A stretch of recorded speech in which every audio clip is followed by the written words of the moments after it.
Today we're going to read a really cool story that I really like. It's called The Seal Mother. All right? So this is a really fun, but before we get started, I'm going to tell you about it. So, have you ever seen a seal before? I see them all the time because I live in a place that's by the ocean, okay? But in some parts of the world, seals are called something else. In Scotland, they are called selkies. Selkies. And selkies are known. This means not really. There's stories about them where they unzip out of their seal skin and they walk like people, which is kind of a silly story, but it's what they think. They tell stories about it just like we tell stories about leprechauns and we tell stories about mermaids and dragons. These people tell them about silkies that take their skins off and walk like people. So this is just a legend. So this story is not something that really happened. It is just a fun story about magical creatures, okay? Okay, this is called The Seal Mother. This used to be a library book, so it has some library stamps in it. All right, it's by Mordicai Gerstein. On a little island in the North Atlantic, an old man sits by the sea and plays a fiddle in the long twilight of Midsummer's Eve. The seals sing on the rocks in the bay. They sound almost human and seem to sing with the old man's fiddle. There's all the seals on the rocks.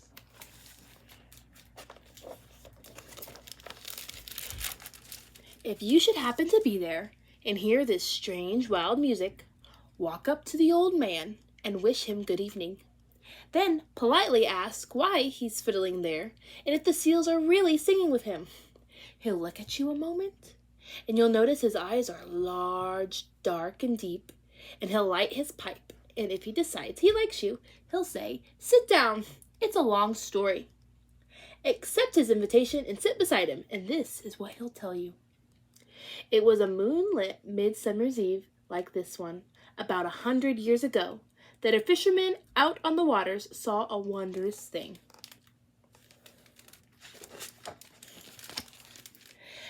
As he watched, a seal clambered out of the water onto a tiny rock island. It shook itself dry, and after basking a moment in the moonlight, it began to wriggle out of its skin. The skin fell away like an old robe, and out stepped the most beautiful woman the fisherman had ever seen. He nearly tumbled out of his boat. At that first moment, he fell completely in love.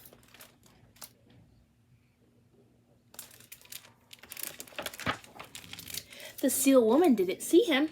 She folded her skin neatly and set it aside. And then she stretched and twirled and began to dance, singing and laughing in the moonlight. The fisherman let his boat drift close, and he found the sealskin and hid it under his nets. Then, gathering his courage, he stepped up to the woman and asked her to marry him.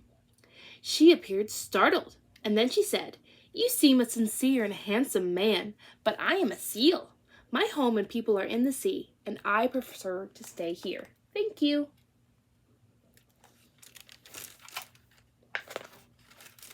With lowered eyes, the fisherman told the woman that he'd taken her skin. "Give it back," she demanded. "Without it, I can't turn back into a seal." Her deep, dark eyes flashed with anger. "Dear lady, forgive me," cried the fisherman on his knees. "If you marry me, I will give back your skin after 7 years, and then we will stay and go as you wish. That is my solemn promise." The woman looked at him unhappily. "If that is true," she said at last, "then I will marry you." And as the fisherman rowed them home, he was so happy he thought he might fly. But he didn't hear the sad song the woman sang, nor did he see the great gray seal that followed them and sang just as sadly. That wasn't very nice of him, was it? It's not nice at all. He stole her skin. They were married, and it wasn't long before they had a little boy. They named him Andrew. He had his mother's eyes, said all the uncles and aunts. No one guessed that Andrew's mother was a seal. Not even Andrew.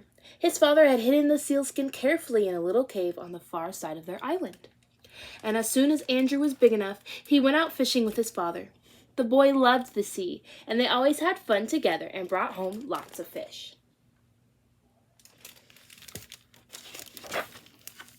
In the evenings, while his father played the fiddle, Andrew's mother told stories of the world beneath the sea.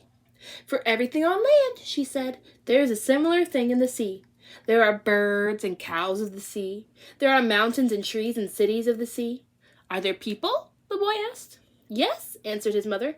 They are the seals.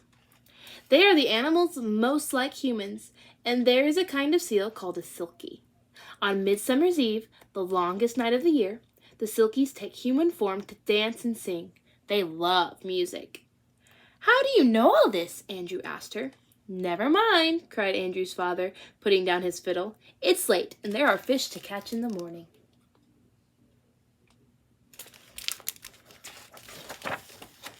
It was on Midsummer's Eve that Andrew woke up past midnight and heard his parents' voice.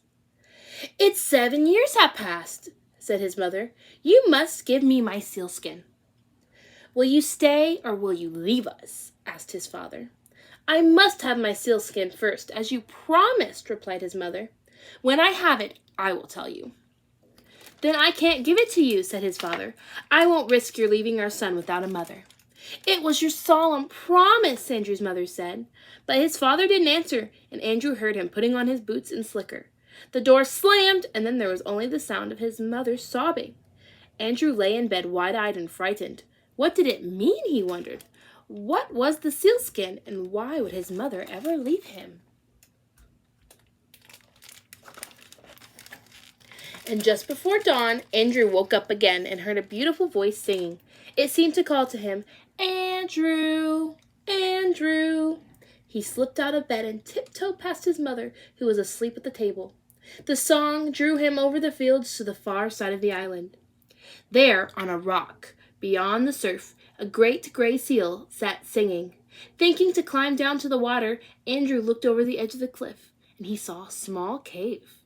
He crawled in and found a bundle wrapped in oilcloth and tied with fishing line, and he opened it carefully. Inside, there was a velvety gray sealskin neatly folded, and when he held it up, he felt as if his mother were there with him. It's the one they fought about, thought Andrew. He was trembling. Somehow, this sealskin could cause his mother to leave him. That must be why his father had hidden it here. Yet it's hers and she needs it, thought Andrew. He promised it to her. Andrew was frightened and confused, and he didn't know what to do. And then he heard the seal once again and realized he understood its song. He jumped up and listened. My daughter is a bonny seal, she was born beneath the sea, but till she has her sealskin back, a prisoner she will be. She's a woman on the land, she's a selkie in the sea, but without her own true sealskin, she can never be free. Without another thought, Andrew took the skin and ran all the way home. He woke his mother and put the skin on her lap. My dearest boy, she said, and her eyes filled with tears. Whatever happens now, you must promise, and trust me, not to be afraid. I promise, said Andrew. She took the skin and ran with Andrew down to the cliff. At the very edge of the cliff, Andrew's mother put on the skin, and he saw her become a beautiful gray seal. Then she embraced him and blew into his mouth, filling his lungs with air. Holding him tight, she dove off the cliff and into the sea. She dove deep, and the boy saw rayfish and squid flash by. He saw fish that looked like birds and fish that looked like cows and horses. They left the sun behind, and in the dim waters he saw trees and mountains and crystal cities lit with phosphorus. They swam upward, and the water grew brighter. Look at all those things in the water. They burst into the air in a cove on a white rock. There were seals everywhere. This is your seal family, said Andrew's mother. For as you now know, I am a silkie. Yes, said Andrew, I am part seal. They climbed onto the rocks, and a great gray seal came to meet them. "This is my father," said Andrew's mother. "He is your seal grandfather." "It is he who led me to your skin," said Andrew. The seal embraced them warmly, and then Andrew's seal uncles and aunts and his seal cousins came to meet and embrace them too. Look at all his family. "And now," said his mother, with tears in her eyes, "you must go back to your father. He is a good man and he loves you. You are part human, but I am a seal. I must stay with my people, and whenever you want to visit me, sing out on the cliffs, and one of the family will come for you." "I'll come often," sobbed Andrew. They kissed and parted sadly. Andrew rode home on the back of an uncle. And when Andrew told his father what had happened, the poor man sat down and wept. "It's my own fault," he said over and over again. "I should never have forced her to stay with me."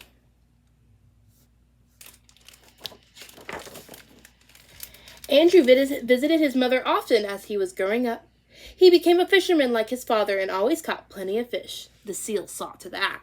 He married a lovely young woman, and it wasn't long before they had lots of children. Every Midsummer's Eve, Andrew rowed his family out to the tiny rock island in the sea. And the seals met them there, and they danced and laughed and sang together all night long. Now we're going to go back to the old man from the beginning. And it says, at the end of his story, the old man will pause, look at you with his deep, dark eyes, and he'll wink. "And I am one of that family," he'll continue. "And tonight is Midsummer's Eve." The old man will stand and wave to people who are coming down the beach to meet him. They'll be singing and laughing and carrying boats and oars, fiddles, whistles, and drums. The seals will sing and dive around the rocks. And if the old man should say to you as he pushes his boat into the surf, "Would you care to join us?" my advice, say yes. Would you want to go dance with seals? Yes, that would be so fun. All right, but remember, this is just a story. And when we see, oh, there's Papa barking. When we see wild animals outside, we don't go close to them, right?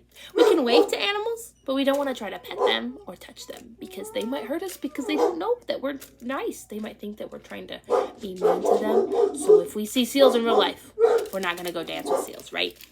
Yeah. But this is a cute story, and I really like it. All right.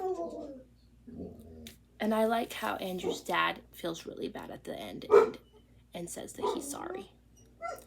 All right, friends. So that's it for the story today, but we'll be back next week, and I hope to see you there. All right, bye.